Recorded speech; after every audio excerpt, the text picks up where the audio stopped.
Abang ni dah lama dah plan nak ceraikan Asli tu. Tunggu masa je. Dia tu yang tak hargai abang. Daripada awal lagi memang Aslin tu cuma nak duit abang je. Tapi saya terdengar itu yang Aslin banyak kali juga cuba nak berbaik dengan awak, nak jadi suami isteri yang normal. Tapi awak yang reject dia kan?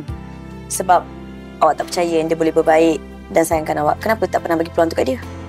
Bukan abang tak bagi peluang, tapi abang memang tak boleh dengan dia. Bayangkanlah daripada awal abang kena perangkap, kena kahwin paksa dengan kontrak yang berat sebelah macam tu. Saya rasa abang boleh maafkan dia ke? Boleh terima dia ke? Dah 5 tahun kan? Bukan itu je.